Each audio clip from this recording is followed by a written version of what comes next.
Let's speak now to Professor Ruth Hall from the Institute of Poverty, Land and Agrarian Studies at the University of the Western Cape for more on that controversial meeting. A very good afternoon to you, Prof. Thanks very much for your time. You know, the interesting thing about these crosses, I mean, the visuals that President Trump highlighted yesterday during that meeting is that he's the one to always call out people he regards to be peddlers of fake news. And he did that again yesterday when speaking to one of the journalists he obviously didn't like. And here he is, proven that he's actually the one who's peddling fake news here. Yes, for you. But I think that what yesterday showed is that the truth is not the point here. What's important is the optics. And President Trump has been presented repeatedly with fact-checking. There's been a lot of ground truthing published in the US media. It doesn't actually make a difference. And I think that President Ramaphosa was incredibly skillful in thinking about and preparing for this meeting. He got the optics right. It might have been unpleasant for many South Africans to see that he felt that he needed, in the same way that President Trump has tech bros, President Ramaphosa has golf pros. And he brought the white men from business and from the sporting world to give him credibility. He was able to make light in what was clearly a very, very difficult situation and a difficult conversation. But he was willing to patiently listen to President Trump repeat the disproven allegations about a white genocide, targeting white farmers, and about land being confiscated without any process or compensation. So despite the untruths, these matters were expected to be repeated at this meeting. And I think that what Ramaphosa did was patiently sit there, did not rise to the bait. And, you know, many of his team clearly were saying, we don't want a Zelensky on our hands. We want to ensure that Ramaphosa keeps his cool and we endure the battering that we expect. And we try to bring the conversation back again and again to common interests and to the language of trade. And mentioning, for instance, our critical minerals, the extent of investment in both directions between South Africa and the US. So I think definitely it was a painful event for those participating and for those watching from South Africa to see our president having to endure that. But I think that he was highly strategic in that he didn't give all the ground away, but nor did he try to hold his ground on every single point. You know, at a certain point, President Trump was just not going to budge. Why, though, I mean, should the optics trump the truth? Excuse the pun. Well, you know, I mean, these Oval Office meetings are putting what are normally behind closed doors diplomatic conversations into the public realm, much as in reality TV. And this is what Trump is famous for. It's like his apprentice show. And what we didn't want is President Ramaphosa to effectively be sent packing and told you're fired. It was never going to be an easy meeting. But I think that for what many South Africans, I'm sure, find difficult is that the president felt it was important to have white men alongside him to lend credibility to his arguments. So I think that, you know, it was painful, but I think it was strategic. But importantly, he had people like John Steenhuisen basically playing into a Trump type of zwart gevaar kind of narrative, which is, you need to help us with this rebel. So rather help us and help to securitize South Africa. Johan Rupert seems to think that we need drones throughout the countryside and we need Starlink. So in a sense, this was playing to both his narrative, and it was extremely strange to see the president of COSATU, the only black woman there, defend market-based land reform after all that the Tripartite Alliance has done over many years to argue that we shouldn't be relying on the market to try and address racial inequality in land. So in a sense, This is a very sad day in that our sovereignty as a democratic state gets eroded when the decision to pass a law in Parliament to be able to expropriate land effectively gets superseded by geopolitics. But I think that is the situation that we're in right now.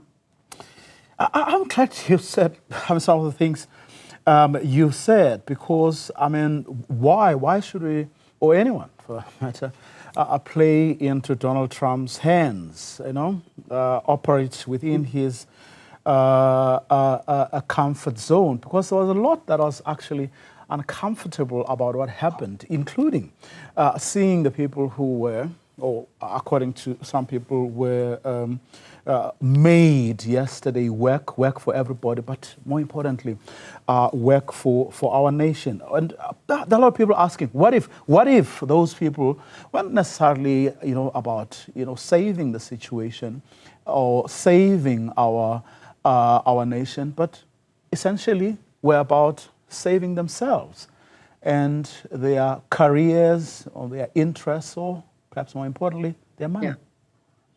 Yeah. So this is big business, big investment. And those who've argued that Ramaphosa and the ANC are entirely aligned with those interests will be entirely vindicated. I think, what Ramaphosa's priority there was to keep the door open to the trade talks. We know that AGOA and our existing trade relationship is dead in the water. But South Africa does depend on trade. And while we might be trying to build our relationship with the expanded BRICS, and geopolitically, we are hedging our bets and trying to maintain relationships on multiple fronts amidst rising polarization. But, just in the farming industry, citrus particularly and other subsectors are highly dependent on our exports to the US, in mining and manufacturing as well. So, our economy is in trouble, and losing a key trading partner would carry a cost. Now, South Africans don't have shared economic interests entirely. We have different economic interests. But I think that there was a lot to be lost, both for labor and for business, in the trade talks. And I think that using his negotiating strategy, and across the political spectrum, many of us will have to agree that it was not disastrous. It could have been disastrous. And the president was able to not rise to the bait and to try to refocus on the fundamentals as he sees it, which is keeping a trade relationship open. What I found was incredible was the big geopolitical elephant in the room, which is the war in Gaza, was really sidestepped when it seemed that President Trump wasn't quite aware what Ramaphosa meant when he mentioned the ICJ case. But nonetheless, I think that it was a humbling, disturbing moment that will make us rethink strategically how South Africa positions ourselves in the world order, and how we ground truth and try to build the narrative in a much better way about how we deal with inequality in this country. I mean, there's been a lot of people, saying, it could have been worse, and a lot of what ifs. And so what for you was there some opportunity lost, in spite of all the good things that have been said about how the president was able to hold his own, how, of course, it's important for us. The Minister of Finance was talking this morning about what that whole meeting meant for us as a country, irrespective of what people may think of what happened, or the optics of it all. But what for you was the one opportunity you may feel, or you feel that may have been lost? Well, I suppose a representation of what the new South Africa that is not very new in many ways, actually looks like. So in trying to pander to Trump's concerns, I think that Ramaphosa took us on a journey to the past. It was like a 1980s throwback, with white men reminiscing about the war in Angola. It was truly disturbing. So I think that the opportunity missed is to show what is partly true in South Africa, which is a degree of democratic entrenchment, a degree of building a cohesive society in some respects, and that there is an alternative narrative in South Africa that is entirely contrary to this view of white persecution, and that there are people working together constructively in many sectors of society to try and address the real issues. And it was unfortunate that that I think we succumbed to the view that we need to speak Trumpese and rely on white men to provide the narrative that can put him at ease. No doubt that was a strategic choice made by those close to the president. I just want to say that, it's unfortunate. Today, my colleague and I have been out at a farm working with farm workers who have for years been waiting for the land to be acquired for them. And they're aware that the possibility of expropriation and any kind of dramatic step to deal with their rail situation is now made more remote by the fact that our government is kowtowing, as it seems, to President Trump.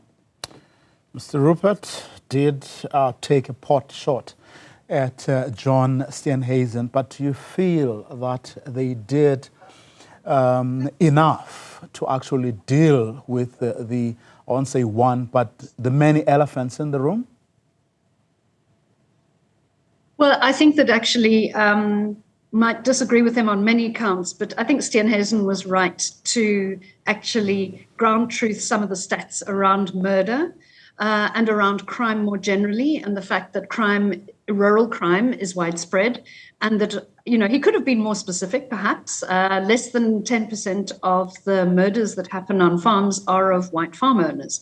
Mostly it's poor black people who are dying. So it was good that he said that, and that black smallholder farmers get affected by crime. But I think that, if anything, the danger is this talk of technology, and that we need the US to somehow provide technological solutions to improve surveillance and oversight over rural areas, as if that is a durable response to the problem of crime, rather than coming back to the fact that we live in the most income unequal society in the world. And it is inequality that lies surely at the root of crime and insecurity in our country, not the need for more tech solutions. Professor Ruth Hall, thank you very much for your time. Really appreciate it.